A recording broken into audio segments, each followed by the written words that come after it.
Is this the Jackson Arnold that we've been looking for?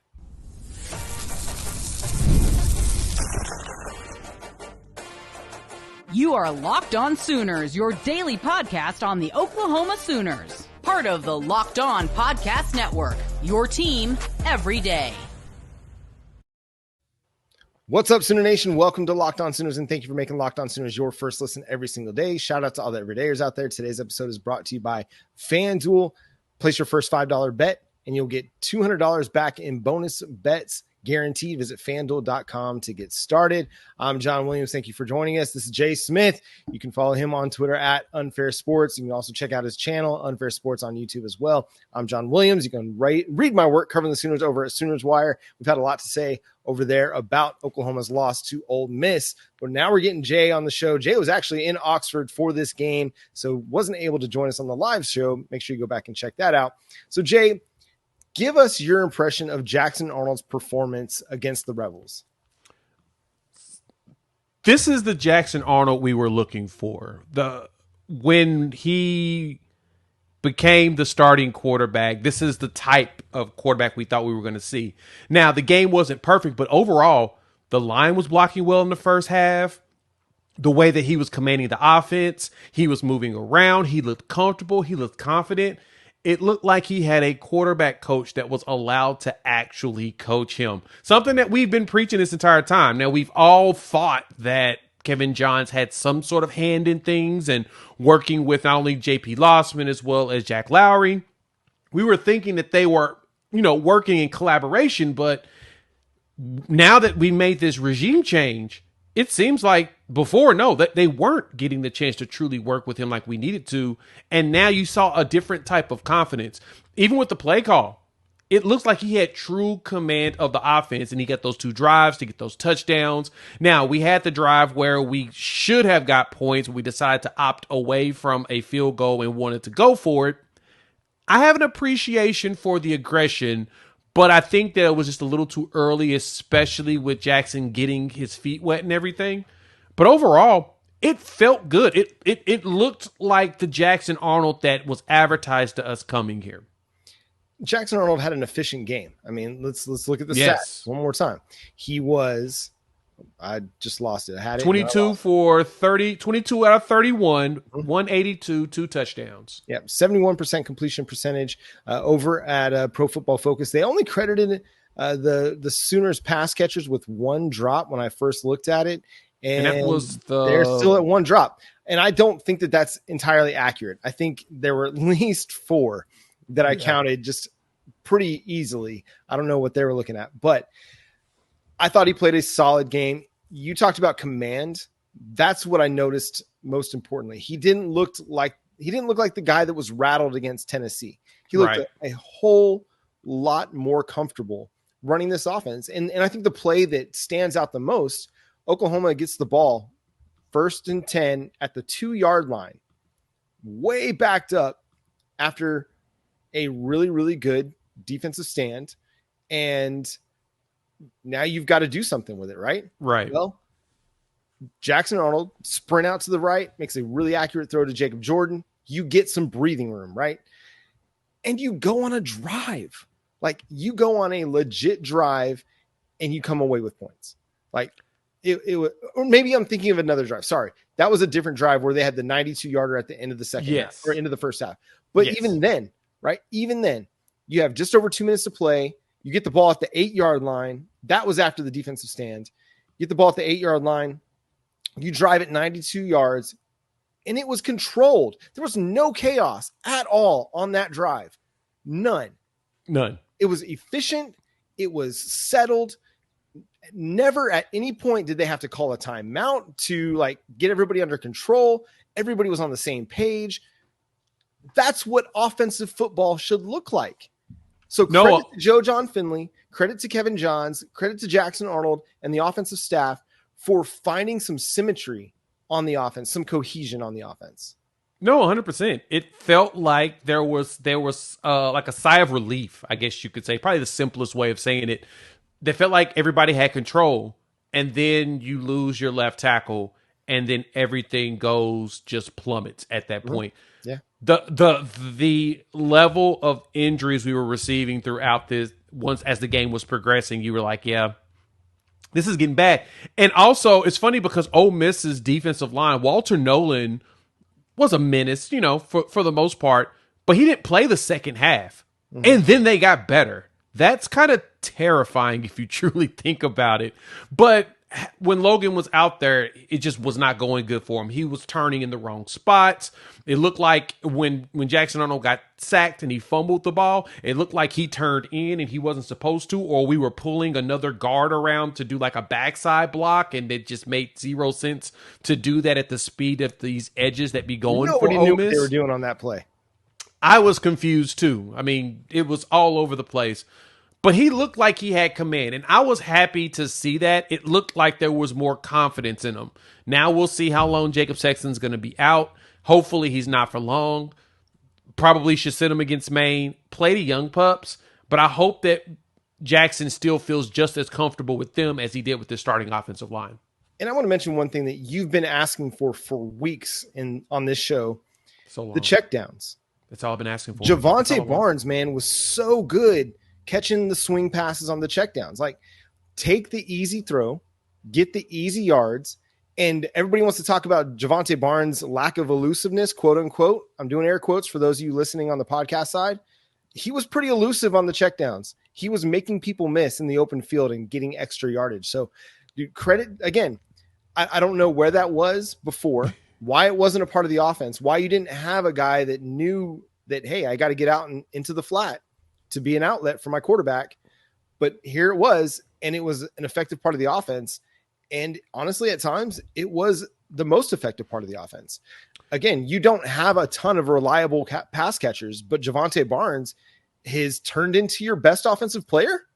It sounds like he's an additional weapon. He's one that you can get the ball to quickly, especially because of the inexperience of this offensive line and the fact that you got to get rid of the ball quickly. He makes it easy to get rid of the ball to somebody. 5 catches, 57 yards. He had 67 yards after the catch. And he only had 57 yards in the game, which is pretty wild. I'm not sure why. But that 19-yarder passes behind the line of scrimmage. Yeah, he did. He did. Yards. Yeah. Which was fascinating that the one pass that he caught, he had the linebacker following him, so he knew it was a swing. He catches it. He stops on the dime. The linebacker basically collapsed, and he cuts the thing that we say he doesn't do a lot of, which is cutting. He misdirect cut, went north and south, and it was fantastic. It's exactly what you needed out of him. And honestly, I think that helped him with his run game as well. I think it helped him being able to move and be elusive as a running back too. Just find some confidence. Right. He was getting confident, and he looked comfortable. And so that's what I've been asking for. Now, we threw the ball a lot to Bowershop, 10 targets, 8 catches for 53, but it felt like he was the one getting open the fastest, which makes sense. You kind of dump, because the goal was to dump the ball. If you can't get your wide receivers on one of their routes, a deep route, a deep post, or in something more of a complex set, you dump it to the tight end. And he threw it to him a lot, as well as Jacob Jordan, who was basically running to the side and ready to just catch it in the pocket of the zone. But we did a good job of just getting rid of the ball. Now we need to figure out a way to give Jackson a little bit extra time so he can really chunk in on some deep passes. Yeah, I mean, that Ole Miss defense is a good defense. I know that they gave up some points to LSU, which LSU's a good offense. I know that Kentucky was able to score a little bit on them, but really it came on a couple big plays by the Kentucky offense late in that game. It was like a 4th and 15, and they connected on a big pass play that gave them a chance to win that game. But Ole Miss is a good defense. They have really good players on every level of their defense. And again, was it a perfect performance by Jackson Arnold? No, it wasn't. Is it a performance to build on? Yeah, it was. Yes. I thought he showed good toughness. He showed good escapability. I mean, a lot of his yardage in the run game came on scramble yards, showing off his athleticism, but he was really, really good in the designed quarterback runs as well in the read option game. He did a really good job on that, made good decisions. It never felt like, man, he should have probably gave that to the running back, or he should have kept that one. Nothing that was obvious to me, at least. I'm sure the coaches will have something to say about it. But the play that really stands out the most as we finish up our Jackson Arnold discussion here is the Jacob Jordan touchdown. I mean, he was under a lot of pressure, heavy pressure, escapes, is being tugged on as he escapes, and still is able to pull away and then throws the ball perfectly to Jacob Jordan. Again, and I say perfectly in that the ball is going to the place where only Jacob Jordan's going to catch it. Yep. It's low and away from the defense, and Jacob Jordan's going to come up with a touchdown.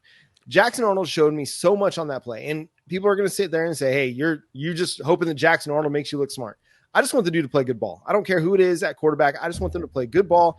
And Jackson Arnold showed off enough tools in this game to feel comfortable with him moving forward. You just got to continue to build the team around him. Yeah, he looked like Denton Geyer, Jackson Arnold. Yeah. That's all we could ask for.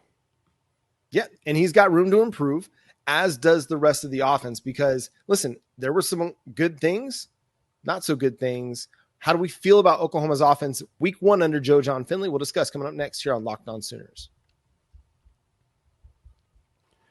Get ready to tackle the NFL action with FanDuel, America's #1 sports book. Because right now, new customers can bet $5 and get $150 in bonus bets if you win. So like right now, Oklahoma spread just popped up for the main game this week. And Oklahoma is a minus 31.5 point favorite. I know, right? This offense, 31.5 points. I don't know. You may want to take Maine, but I think I'm going to lean in on Oklahoma. So if you get the hunch in the middle of the game, check out live stats view, live play-by-play. You can see all of that on the same page as the bet. So go visit FanDuel.com to join today. You'll start with $150 in bonus bets when you place your first $5 bet and you win. That's FanDuel.com. Never waste a hunch and make every moment more with FanDuel, official sports partner of the NFL. Again, thanks for making Locked On Sooners your first listen every single day. Shout out to all the everydayers out there. Did Oklahoma's offense improve, Jay? It felt like it. I felt like we made progress. Now, I'm not going to say that we made leaps and bounds, but we saw a step forward. The offense looked like it could move. It looked like it was moving the ball up and down the field. Now, second half, we saw regressions, but first half, it felt like the offense knew what they were doing. The wide receivers were finding ways to just at least get blocking. If there's anything that I can say the wide receivers did, if they weren't catching very many catches, in which I think Jacob Jordan caught, six of passes. Them? Yeah. And then J.J. Hester got 1. So you really only had, and Brennan Thompson got 3 targets. He didn't catch anything. And so you didn't get a lot of wide receiver action. But you know what they were doing, though, John? They were blocking on the run. Zion Kearney was doing a really good job of blocking when I saw him out there on the field. J.J. Hester seems to always do well when he blocks for the most part. Brennan Thompson does a good job of drawing defenders away because of his speed. Honestly, I watched them double team him most of the game. They had a bracket going with him. So anytime he tried to go deep, you had a dude over the top and a dude underneath. Mm-hmm. Ole Miss read their scouting report. They're like, all right, if this offense ever shows up, they're going deep to these dudes. We're not going to let them. And so that's kind of where you saw all that underneath and those tight end plays end up being open because they were playing the wide receivers, especially the ones that we know that can burn. But overall, John, to me, I feel like we took a step forward. I'm not saying that we're back to where we need to be, but we took a step forward. I just hope we don't take 2 steps back. Yeah, you can't look at 14 points and sit there and be like, oh, Oklahoma's offense is back. No, it's better. I mean, remember, you didn't score. You scored 1 touchdown against South Carolina, scored no touchdowns against Texas. And if we want to look at this like in red zone trips, remember, you didn't have a red zone trip against Texas. You had 1 maybe against South Carolina. Or no, you didn't have a red zone trip against South Carolina either. So in this one, you had 4 red zone trips. You discussed the decision to go for it it was a 4th and goal from the 2, I think it was, as opposed to kick a field goal early in the game. I like the decision. I think it's an aggressive decision. It shows where Brent Venables' mindset is at. Yeah. A little bit different play call, maybe. Don't get cute with it. Just either ram it or get Jackson Arnold, get his athleticism out in space and try to run that bootleg sprint out. But other than that, I don't hate it. It's easy to second guess it when the final score turns out to be 26-14. That 3 maybe makes it 26-17. And then later in the game, when you're faced with, 4th and long, about 5 minutes left to play or so, you can kick another field goal. I mean, again, it's all second guessing. It's all hindsight's 2020, but I like the aggressiveness. I think it showed what their goal was in this game, and that's to score touchdowns. But you had 2 red zone trips that didn't come away with points, but they were efficient. They had 2 touchdowns in the red zone other than that. So they didn't get a touchdown off of a big play. They had to actually drive the football. And that's the thing that it showed me, that this is an improved offense. Were they beneficiaries of some penalties? Absolutely. But that's on Ole Miss. I mean, Ole Miss gave you extra life, but you took advantage of it. You got the ball into scoring position at least 4 times, and that's what you got to do to have a chance to win. The big plays are great. You're going to hit a big play here and there, but if you cannot drive the ball efficiently and you cannot go on a 6-play drive for 80 yards or a 13-play drive for 68 yards like they had, then you're not going to be able to score points consistently. Because the big plays, I mean, Ole Miss took the big plays away, just like you said, which was why it was so frustrating to see them continually go back to the wide receiver pass or trying to get Bauer Sharp to throw a tight end pass on 1st and 10 inside the red zone with 5 minutes to play. I'm just, and I got it. I get it. I totally get you. I agree with you on that. It made no sense to do it. Well, it made no sense to do it in that capacity. Like, why would you do that there? That's not going to trick them. They're still going to pay attention to those fast wide receivers. So focus on getting just down the field, nickel and dime your way down. At some point, they're going to respect the pass over the middle, and they're going to bring dudes up enough to where you can try for a deep pass. Yeah. But overall, Ole Miss, like I said, they followed the scouting report. They're like, JJ Hester kid away. Yeah, no J.J. Hester, no Brendan Thompson. Either one of those 2 are going to burn us. Yep. We've got dudes that are fast enough that can keep up. But for me, getting smart with the dump offs to the Jovantae Barnes and the Bauer Sharps, that's what you're supposed to do when you have a team that's literally watching and hawking over your fast guys. Bring in another receiver. Should have went more two-back set. That's the only thing that disappointed me about the way the offense ran. We didn't have enough 2-back sets. Give me some Barnes and Tatum together. Give me some Barnes and Hicks together. Give me some Tatum and Hicks. Something. Give me 2 backs, and then let them go out there and do something. That, to me, would have been would have been smart, because that would have been a strategy that would have probably thrown them off. Because I think it's thrown off everybody that we played against so far whenever we did do it. Well, and let me see maybe Brendan Thompson run some stuff in the short space. Like, yes, he can win deep, and he's going to threaten teams deep. But at times, hey, mix it up a little bit and use him on a drag. Use him on a wide receiver screen. Make teams respect the fact that maybe he'll catch something underneath. That way it draws him in, and then you can go over the top a little bit more to him. Listen, I get Bauer Sharp gets open. At the same time, let's not call a 2nd and 18 tight end screen. Yeah, that's just dumb. Let's not. I get that he played quarterback in the past. Let's not try to throw the ball to Bauer Sharp so that he can throw the ball to somebody else. Yeah, that's never going to be successful. In that moment, just in that moment, again, your run game had been super effective in this game, and that's a plus. Like Jovantae Barnes averaged 4.2 yards per carry. Taylor Tatum averaged 4.7 yards per carry in this game. Still has some ball security issues, but you were running the ball efficiently. If you're going to do anything on 1st and 10, put yourself in a manageable 2nd and run the ball. Yes. Like, just keep moving the ball forward. Keep being physical. Like, especially knowing that you don't have your starting left tackle out there anymore, and you're relying upon a guy who's not played a lot of college football to go and block NFL edge rushers. Like, your NFL edge rushers. Yeah. And so it was just like, and listen, I'm not going to sit here and dump on Joe Jon Finley, because first time being an offensive play caller, and it was improvement from what we'd seen the previous 2 weeks. At the same time, you also have to understand what's been working and try not to go away from it too much and try not to get too cute. There was a stretch where Jackson Arnold had 4 completions for 0 yards. Yeah. In the second half. So you've got, listen, I understand we got to play the short game a little bit too, but you also got to start attacking the intermediate, and they were doing an effective job at that. You just can't go away from some of the things that worked and try to get too cute. And I think at times Joe Jon Finley just got a little bit too cute.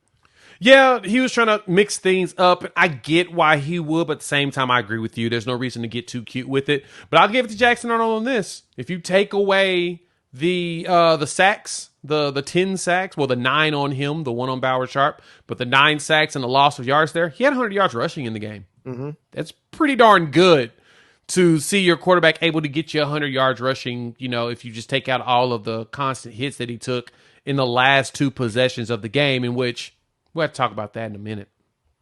Yeah, so Jackson Arnold, again, I always love that Pro Football Focus will do this for you, but they take away the sack yardage on the rushing totals, and they credit him with 99 rushing yards on 15 carries. So really good.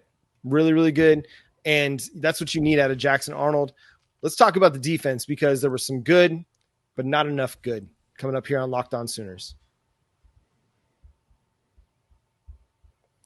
If you're looking for tickets to the best events in your area, got to go check out Game Time. Game Time Picks is the best way to figure out what is the best deal in your area on sports, concerts, comedy, theater. It curate all the best options for you inside the app. Go download the app in your app store, Google Play Store, wherever it is you like to do that, or go check it out on gametime.co. You get the all-in pricing. You can toggle this feature, and it shows you the total up front with no surprise fees at checkout. And my favorite feature, you can get a panoramic view of your seat from the app, so you know exactly what you're going to be looking at before you buy. And they've got the lowest price guarantee, or Game Time will credit you 110% of the difference.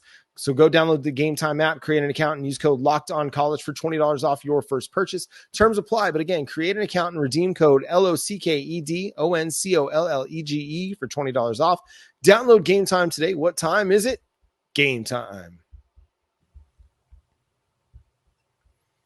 Again, thanks for making Locked On Sooners your first listen every single day. Shout out to all the everydayers out there. Tune in wherever you get your podcasts. We're free and available on all podcast platforms, part of the Locked On Podcast Network, your team every day. So, Jay, the Oklahoma Sooners defense did a pretty good job stopping the run, but struggled against the pass. It was not a great day for the OU secondary, as guys just ran open. Not a lot of competitive catches that they were forcing. It was just an all-in rough day. Yeah, they spent the entire time that I noticed basically giving them spots in the zone wide open. And shout out to Lane Kiffin and his ability to call a play. Him and Charlie Weiss Jr. They basically just kept dumping into those little holes. They're like, all right, they're going to give these little space. We're going to eat them across the middle with the linebacker, with the tight ends. We're going to eat the linebackers up with the tight end. And then we're going to get little pockets in the corners and get them with that. And then eventually, when they start to try to play up on it, we're going to throw it deep and get a deep pass, in which they got their deep pass on us too. Every receiver caught a pass over 20 yards that made a catch, roughly, for the most part.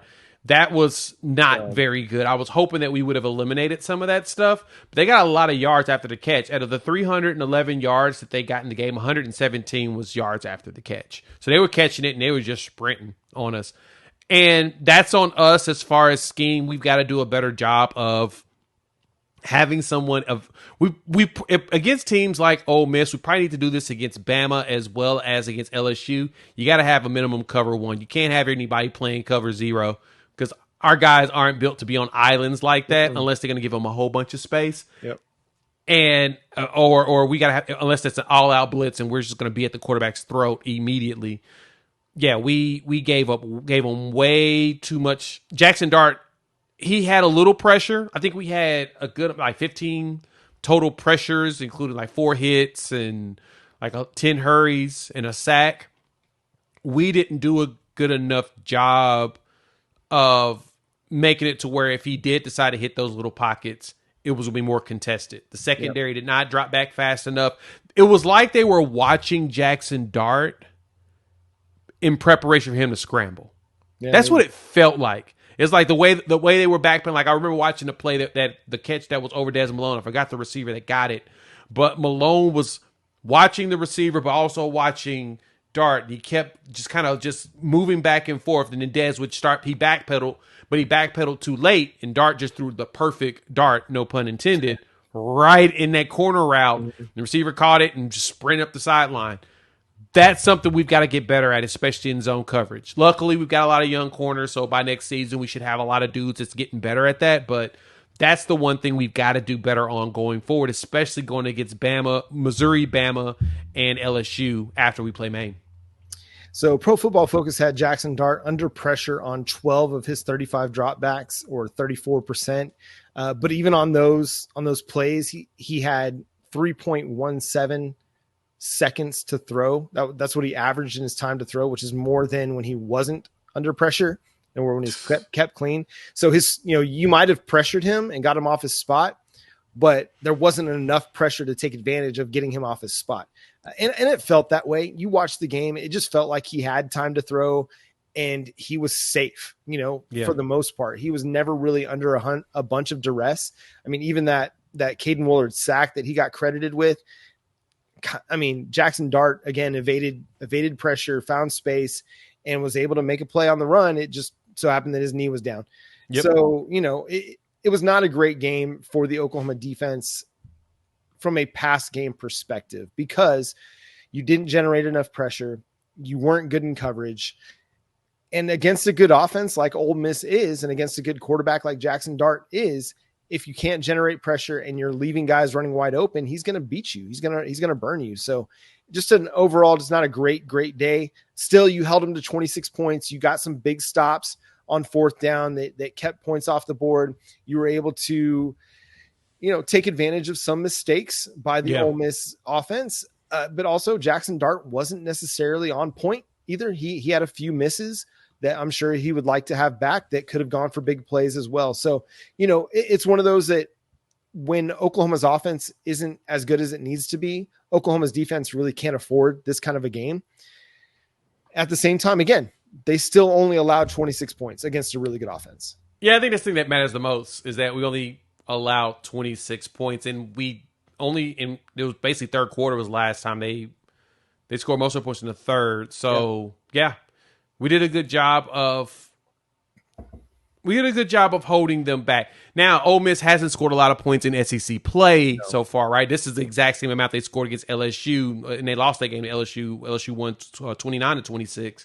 So they haven't been scoring very much ever since they got into conference play, and we kept that going. At least we weren't the doormat that was going to allow them to get to 40 points, something that they haven't done since non-con. So that makes me feel a lot better, but the defense, it feels like now we're starting to get worn down. We're getting to that part of the year. The main game should be able to help because we should be able to play a lot more younger players. Yep. But we're starting to see the waning of the defense. And then we've got three big ones. You got the Missouri game on the road. You got a bye week, thank goodness. Then Bama, then LSU to wrap the season up. So hopefully we can try to, if we can go 2 for 2, I mean, that's bowl eligible. That's the most important. Get those extra practices in. Right, exactly. Before we get out of here, tell me a player who stood out the most to you in this game. Honestly, the one that jumped out the most to me was Jovantae Barnes. Being able to run the ball and catch it. He was the hardest working dude out there besides some of the offensive, probably Troy Everett on the offensive lines. I know Troy Everett was working his butt off against a combination of Walter Nolan and Princely and I think it was Perkins. Like they had them linemen going everywhere, but Jovantae Barnes was the dude. He just the fact that he caught 5 catches and he had 16 carries in this game? Yeah, 16 for 70 yards. Yeah, that to me was huge. And he's you can tell he runs hard, and that's all that matters. Yeah, man, he's playing really, really good ball right now. I'm going to go with Ethan Downs. I know, he's one of those dudes that kind of flies under the radar because he's not generating a ton of sacks. I mean, I think he's at 3 sacks on the season. Yep. But he comes up with just big, solid plays every single time he's out on the field. It was a 4th down play. I want to say that Ole Miss tried to run a little backside reverse, and dude, he sniffed it out perfectly. They highlighted it on the broadcast, and I'm really glad they did because Ethan Downs is just one of those glue guys that every team needs to have that just does his job and does it really, really well. Even if he's not putting up big sack totals and big tackle for loss totals, he's always in the right spot at the right time. And he was on that play. And so just to credit, I was talking to my wife as we were watching the game and just highlighting because she's like, man, that could have gone really bad. I was like, it could have gone, but if not for Ethan Downs being where he's supposed to be, creating contain. He's like, oh, he should have got him. I was like, yeah, but he didn't. It's okay. But he did his job and he made sure that the guy got back inside and everybody else was there to clean it up. That's team defense right there. And that's what you got to have. Sometimes you're going to have great statistical performances, but what you got to have is good, solid team defense across the board. And Ethan Downs he portrays that to a T. I don't know if he's going to get drafted, but I think some defensive coordinator is going to look at his film and be like, I can do something with this guy. Yep. He can be at the very least a rotational defensive end. You know who he kind of reminds me of is Dorrance Armstrong. He played for Kansas, went to the Dallas Cowboys. Again, another guy that didn't create a bunch of sack stuff with the Dallas Cowboys, but always did his job really, really well. And was always in the right spot. And so I think somebody's going to look at Ethan Downs' film over the last 4 years and be like, that dude just knows how to play football, and he plays it in a smart way. But that's going to do it for today's episode of Locked On Sooners. Thanks so much for tuning in and being a part of the show. Let us know who stood out to you in the YouTube comments. Was there a player that you thought stood out in a positive way and a negative way? Who's got to be better moving forward? Who needs more reps? Who needs more snaps as we get ready for Maine? Do that there. Go follow us on Twitter, Facebook, Instagram, TikTok, at Locked On Sooners. Follow Jay at Unfair Sports, myself at John 9 Williams. Go check out his channel at Unfair Sports, and go check out my work over at SoonersWire.com as well. But until next time, he's Jay Smith. I'm John Williams. Boomer Sooner.